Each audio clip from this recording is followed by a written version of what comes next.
Hey guys, this is Cephas858, and today I have another Airsoft review. Today I have the replica of the H&K MP7A1 gas blowback. This is a replica, like I said before, of the H&K MP7 submachine gun slash pistol. The real one is chambered in 4.6. Of course, the Airsoft one is going to use a 6mm BB.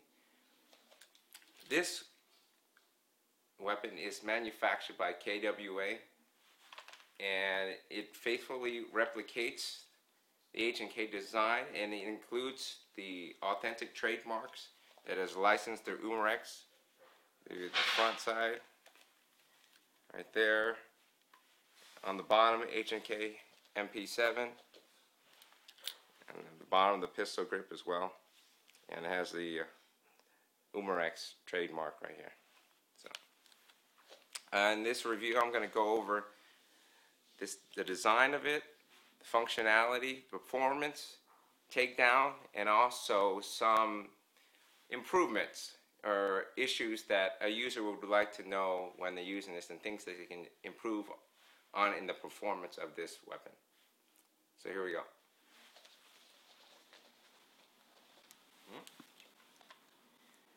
The H&K MP7A1 has a number of design features which makes this gun a very enjoyable experience to shoot.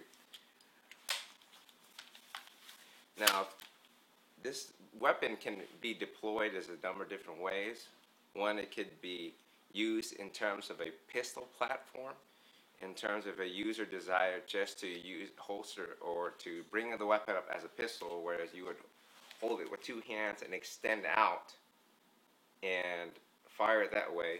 Normally this weapon would come with a rear sight and a front sight. I've taken those off because I'm using a red dot in favor of that.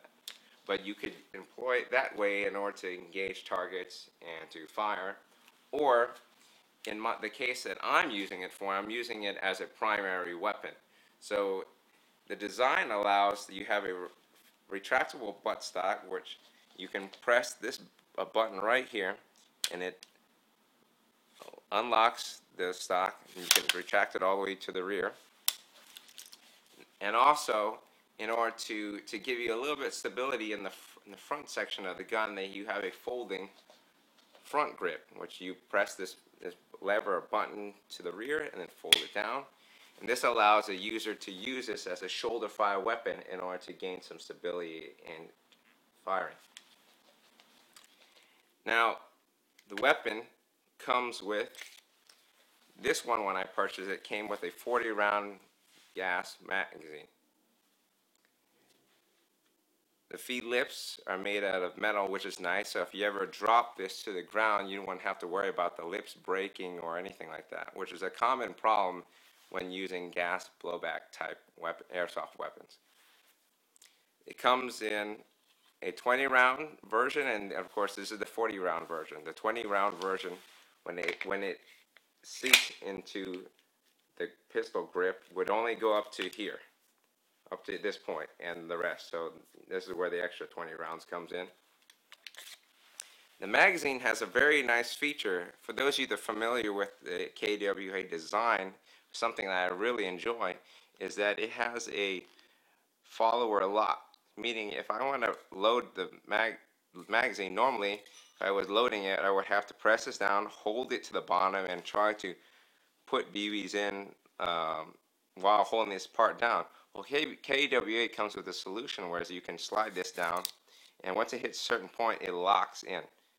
No longer do you have to hold the follower down. Now you can just pour the BBs in, and then when you're done, you press this button and you release it and let it come up. Just be careful though.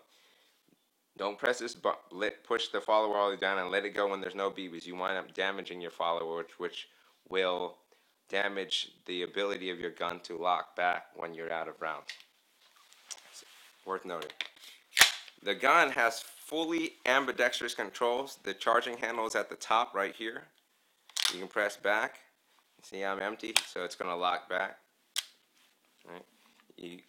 You have the ambidextrous controls in the firing control section. I'm going to press this is the bolt release button right here, which is on both sides. this side and this side. You have your fire selector. Right now the gun is unsafe. And you see if I can control it from the other side, you can see it go to semi and full auto. The gun also has a ambidextrous mag release. You see the bottom right here, that if those HK users that are familiar with the USP type pistols, you press down on either side and the magazine comes out. So that's a nice feature.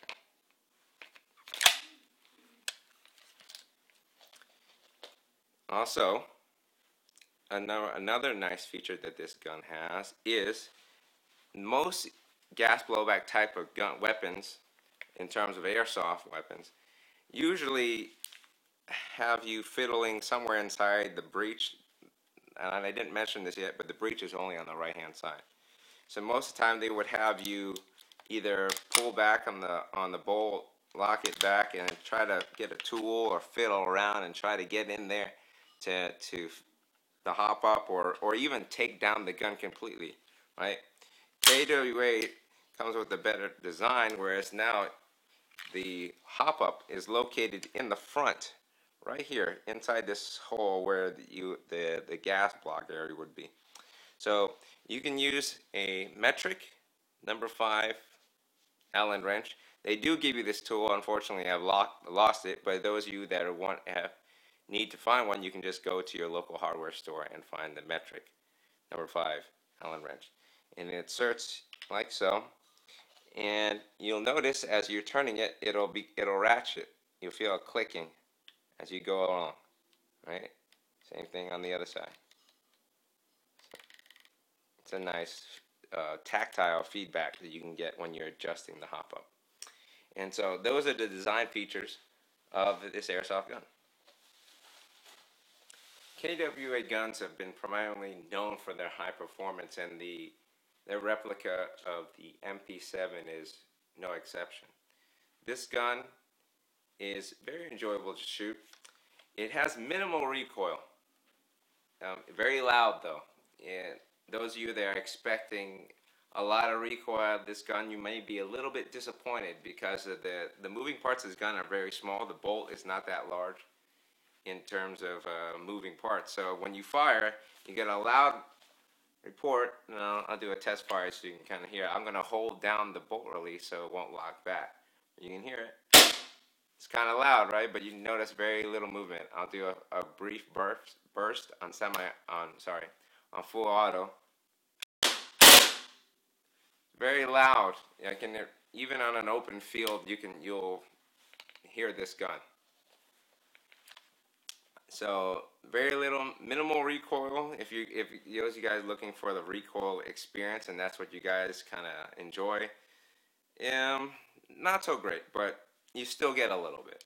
Okay, out of the box, this gun will shoot 430 FPS. So make no mistake, if you're buying this gun for close quarters, chances are you can't even use this on an open field because of the high FPS, and which is quite unusual for a weapon of this short size, especially the barrel length, right? You can see it's very short. But later on in the review, I'll mention a way how you can reduce that in order to play on your local fields, either whether you play close quarters or whether you're playing in an outdoor field. So, also, this gun, in terms of performance, the magazine doesn't cool down very much.